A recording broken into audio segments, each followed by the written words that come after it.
ଜୟ ଜଗନ୍ନାଥ। ସେମାନେ ଆପଣ ଭାବୁଥିବେ ରାତିରେ ମୁଁ ଏ ଜଙ୍ଗଲ ଭିତରେ କ'ଣ କରୁଛି? ଜଙ୍ଗଲ ନୁହେଁ ମୁଁ, ଏଟା ଗଡ଼ିଆଟା। ଆମ ଗାଈଟେ ଗଳି ପଡ଼ିଛି, ତାକୁ ଉଠାଇବା ପାଇଁ ଉଦ୍ଧାର କାର୍ଯ୍ୟରେ ଆମେ ଲାଗିଛୁ। 4-5 ଜଣ ଚଲେଇଛୁ, କେମିତି ତାକୁ ଉଠେଇବୁ? ଯେଉଁ ପଙ୍କ ଆଉ ଦଳ ଆପଣମାନେ ଦେଖିପାରୁଥିବେ। ଆଉ ରାତି ସମୟ, ସାପ ଫାପକୁ ଖାତିର ନ କରି ଆମେ ସମସ୍ତେ ଚାଲି ଯାଇଥିଲୁ ଗୋମାତାଙ୍କୁ ଉଦ୍ଧାର କରିବା ପାଇଁ।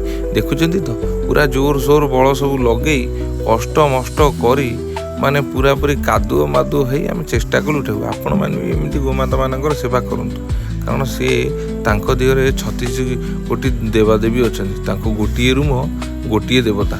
ସେଥିପାଇଁ ଆପଣ ଚେଷ୍ଟା କରିବେ ତାଙ୍କୁ ଯେତେ ପ୍ରକାର ସାହାଯ୍ୟ କରିପାରିବା ପାଇଁ। ଇତିମଧ୍ୟରେ ଆମେ କଷ୍ଟେ ମଷ୍ଟେ ତାଙ୍କୁ ଉପରକୁ ଉଠେଇ ଦେଇଥିଲୁ ଆଜ୍ଞା।